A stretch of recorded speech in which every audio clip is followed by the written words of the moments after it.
right here. Stay right here. This is Officer 14. I have a defector. We're between Estee Lauder and Pierre Cardin. Wait, you must to help me. I want political asylum. I'm a security officer. I'm not a policeman. This is Officer 14. They will send me to mental hospital. Who are these Jews? KGB, they will kill me. All right, hold it. We are Soviet officials. Yeah, but keep your hands off the man. Don't threaten me. I got mace, I got handcuffs, and if that don't dissuade you, I got a 6-inch razor that will end this entire discussion.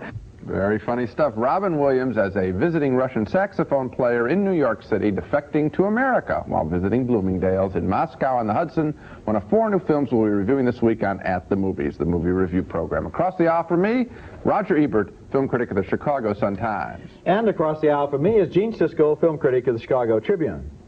In addition to Moscow on the Hudson, we'll also be reviewing James Garner in Tank, Deborah Winger in Mike's Murder. Now Gene starts with Rick Springfield in Hard to Hold.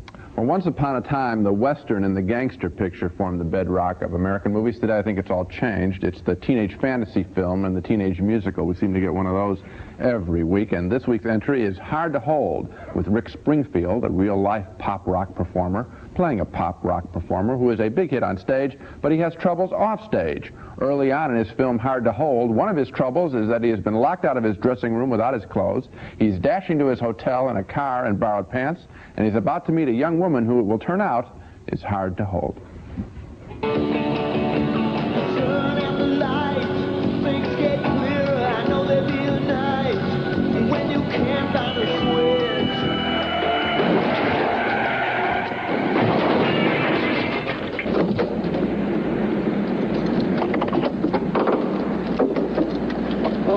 I'm sorry, that was my fault. No.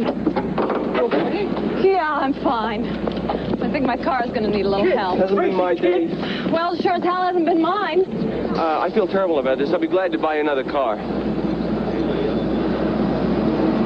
Your insurance information will be sufficient.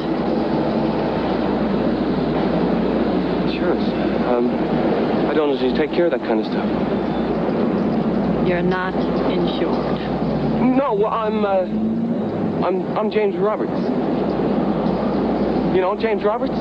You bum! I'll call the police. No, I said I'd pay for everything. Pay? You pay? I'll call the cops. No! Hey, wait a minute. I'm James Roberts. I'm staying at the Fairmont. You're very beautiful. Well, naturally, they soon meet again, and it's another fake argument leading up to a predictable reconciliation.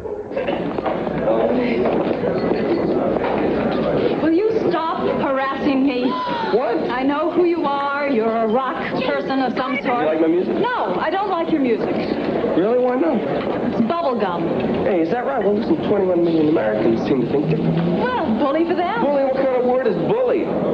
What kind of music do you? Tony Bennett. Jesus. No, Tony Bennett.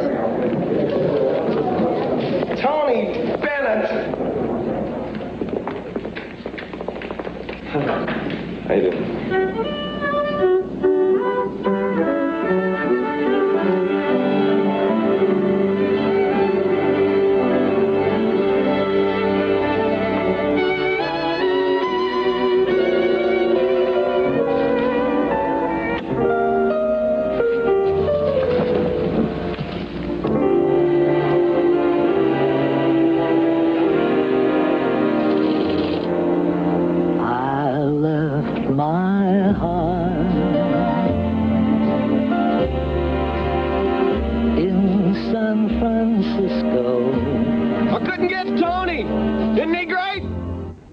What a surprise. You probably spotted that coming. You can predict everything in this movie. This is one of those movies that doesn't try to surprise you. It sets up its themes in the beginning. Can he get the girl? It marches straight ahead until he either gets the girl or doesn't. No surprise there. The pop music is the rock equivalent in this picture to mindless elevator music. The character of the woman he's chasing is pathetic. We're supposed to admire her simply because we're told that she's a psychiatric consultant to shy children. We never see her do her work so that we might grow to like her too. Hard Hard to Hold isn't that kind of movie.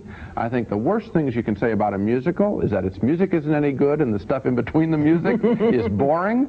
Well, the music in Hard to Hold is hard to remember, and the rest of it is boring, and that ends it for me. But did you like the picture? Other than that, it was You fabulous. know what I thought was amazing about this film? It takes place within the rock music milieu, Yes. something that Rick Springfield presumably knows something about. Yes. But he certainly didn't share it with the makers of the film, because whenever he's not actually on stage performing, this love story turns into something that Frank Sinatra and Doris Day could have done in 1954. It seems like the fake Tony Bennett there, and meeting in restaurants and having fights, and she takes him to meet her father, but then the father doesn't like him, but then the father does like him, but then the father dies, and so forth. It's a very old-fashioned movie is what you're trying to say. A bunch of young, middle-aged people, or That's late good. middle-aged people, having a very conventional 50s love affair within the middle of the rock music milieu. Yeah, and with, again, boring music and dead characters. I think that pretty well sums it up. Next at the movies, Robin Williams is a Russian who defects to America in Bloomingdale's.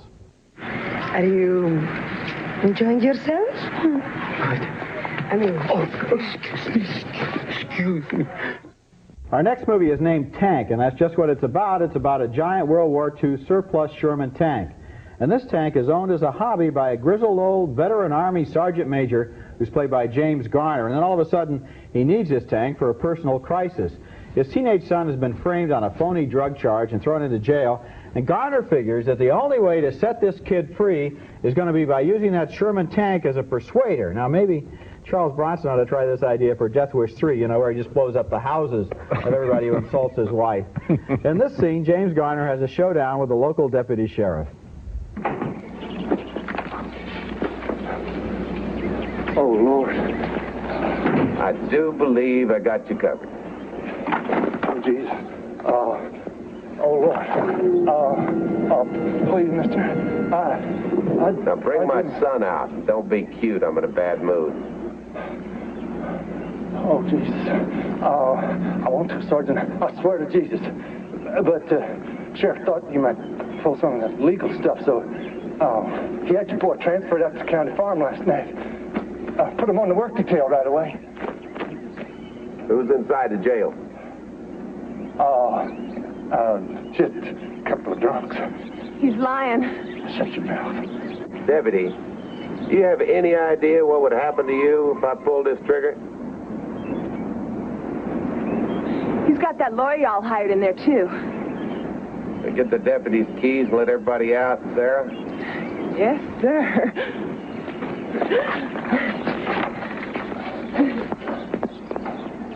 Where's the sheriff? He's at the state capitol meeting with the governor. Is that so? I swear on my mama's eyes.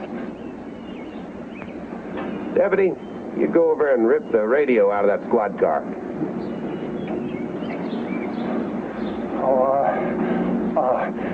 I can't do that. No, there's a new radio. Sheriff would kill me if I did that. Yeah, you're right.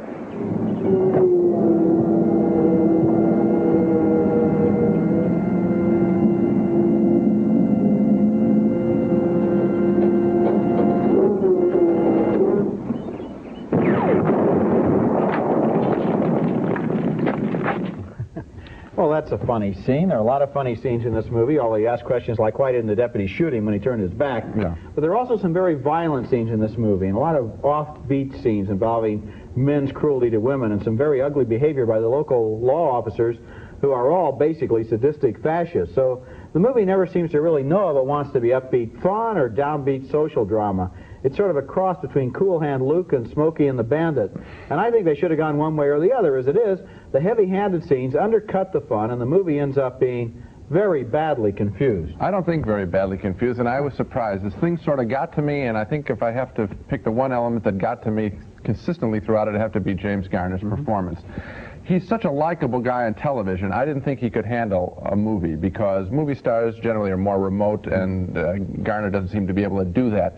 He actually gets into character here for me. It's a character John Wayne would have loved to have played, I think, if he had lasted a little bit longer. And I think that I found that this old-fashioned character spouting off his code of ethics to his son, which we didn't see. All of that carried the movie for me, and I was surprised. I actually got caught up in it. Well, I can see it as a John Wayne picture, and I also like James Garner in it, but the thing is, why couldn't they have done it all at a consistent level? Because you have this whole deal where he goes to the bar, deals with a prostitute. Yeah, in a serious way, yes. Then the prostitute is connected to the pimp who is the deputy sheriff, and then you've got the sheriff, and then you've got drugs and sex involved, and all of this stuff, so that the Sunday afternoon audience for this movie, which is a lot of kids, basically, and families, there to see James Garner and his tank, are really turned off by all of this other stuff that isn't necessary and throws the whole movie out of focus.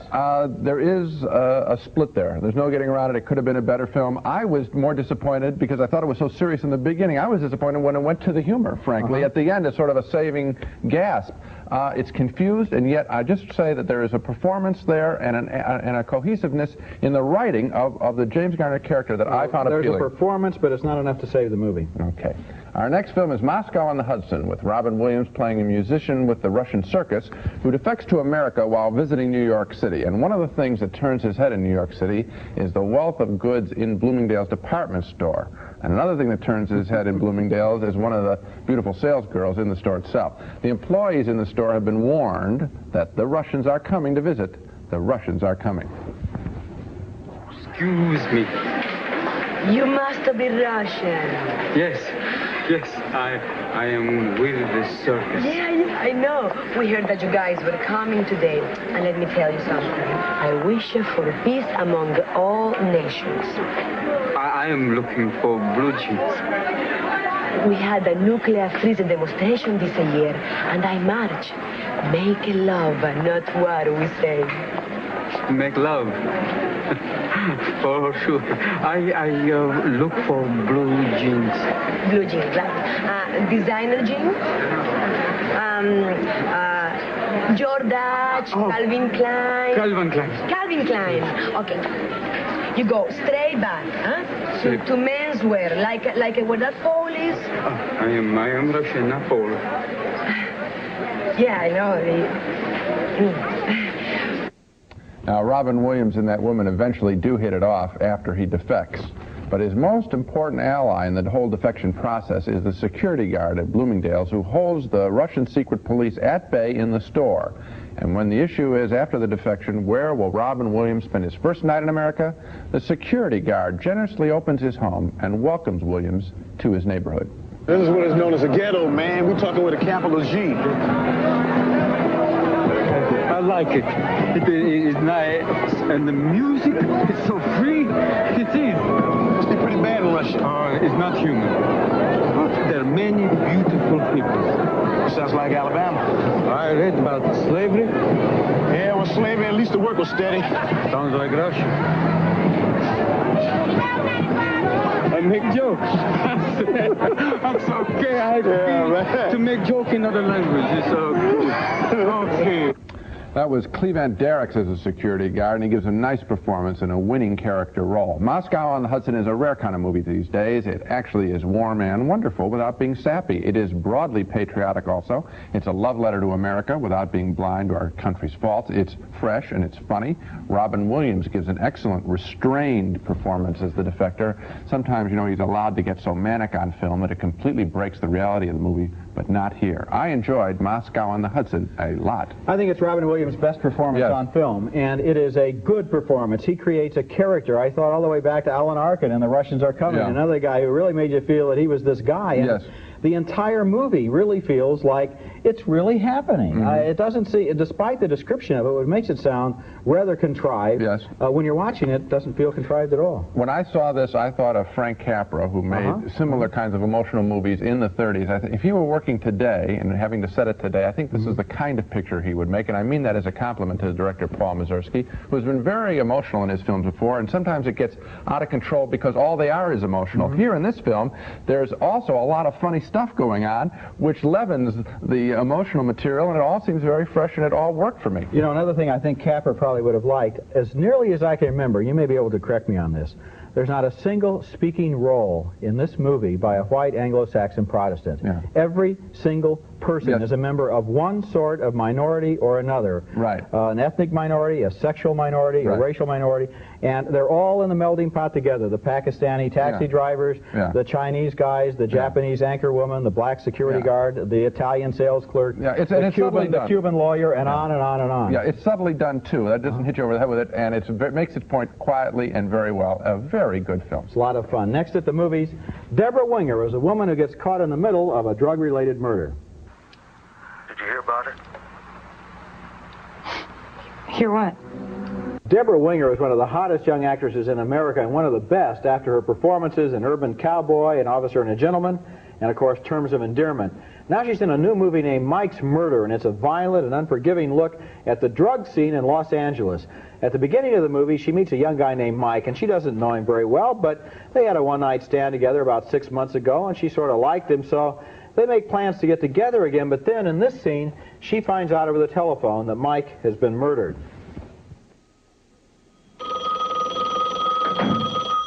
Hi, this is Betty with one of those dumb machines. So please Hold on. Name and number. Hello? Is this Betty? This is Betty. Who's this? This is Sam. Sam who? I'm a friend of Mike's. Mike Jahutsky? Did you hear about it? Hear what? He's dead. He's been murdered. Last night, they killed him, 2 of them. What are you saying? They were waiting for him when he got home. Who? The people in the building saw 2 guys went out of his apartment, get in the car and drive away. Oh, my God. Oh, God.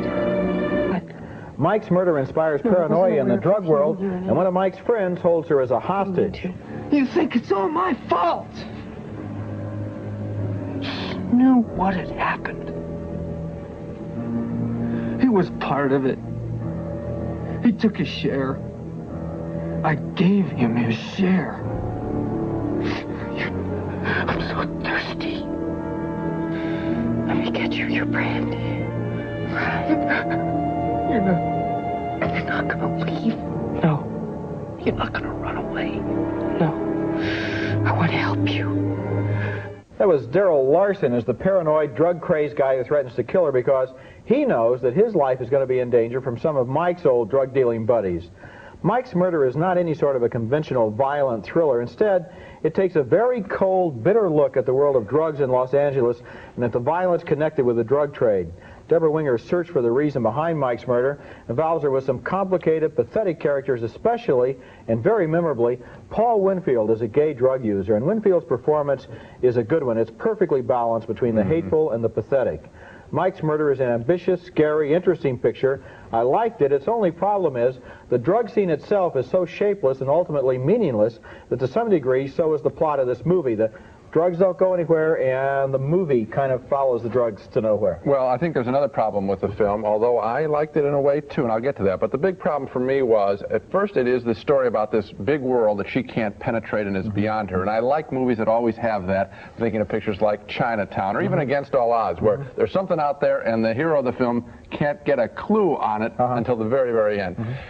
The film is very good, but then it turns into sort of a routine slasher picture at the end when she gets chased by this other guy, and not the drug world. She's chased by that guy we just saw, and that is sort of routine and predictable. So if you've invested so much in this film, you feel so lousy at the end when it turns into just another chase picture. Still, it works. But it has a fascinating point that it wants to make about that guy with the knife at her throat, and that is, well, first of all, I can believe that in the drug world you could eventually wind up with the wrong kind of guy coming in through your bedroom window. I believe that. But also, at the end, she doesn't change her address. She doesn't change her telephone number. I'm not giving away too much of the real end of the film, but this is about her character. In some way, she's one of those girls who likes to live on the edge. She's not a drug user herself, but this entire dangerous, violent, horrible scene has some kind of a terrible fascination for her. Yeah, also, in a strange way, this world out there that she can't penetrate moves on past her, which is sort of interesting, too. Coming up next at the movies, a film that has been banned, now get this, in Boston, New York, Cleveland, Atlanta, and I'll bet even East St. Louis, Illinois. A demon from the house of devils. No! This one is mine. And just in time for Oscar week, it's Aroma the Educated Skunk, having sniffed out a movie that will not make this year's or any other year's Oscar nominations, I believe. This one is amazing. My stinker this week is a big, expensive movie that its film company is trying to hide from half of our country. It's called Sahara. It's a desert road race picture starring Brooke Shields driving her dead father's car across the African desert, where she meets an Arabian prince and has to choose between a life with cars or camels. Now, one of the strangest things about this laughable production is that its distributor, not being confident about the film, decided to open it only west of the Mississippi, where it is cheaper to take out local radio and TV and newspaper ads for the film. Well, I happened to be in Hawaii a couple of weeks ago. That's west of the Mississippi, and also east of the Mississippi if you're going the other way. And I saw Sahara, and I'd say maybe 10 minutes into this film, I was sitting there asking myself, why was I seeing this picture on my vacation? I don't know, James. Why were you? Stunningly bad. Irresistible, though. Well, they were trying to hide it from me east of the Mississippi. I had to get it. I'm still willing to go to Hawaii and see it if need be. Yes. Anything for this show. Now let's take another look at the main movies on the program. We both voted thumbs down on Hard to Hold, the dumb and corny Rick Springfield love story, but we split on Tank with James Garner. Gene thought it was a good film. I thought it was an uneasy alliance between the sadistic and the silly. 2 thumbs up, big ones, for Moscow on the Hudson, a bittersweet comedy starring Robin Williams as a Russian saxophone player who defects to the West. And 2 more thumbs up, but with some reservations, for Mike's Murder with Deborah Winger. We both liked its scary portrait of the Los Angeles drug world. Yes, Moscow on the Hudson's the one I go see first, and that's it for this week. Next week we'll be back with more new movies, and until then we'll see you at the movies.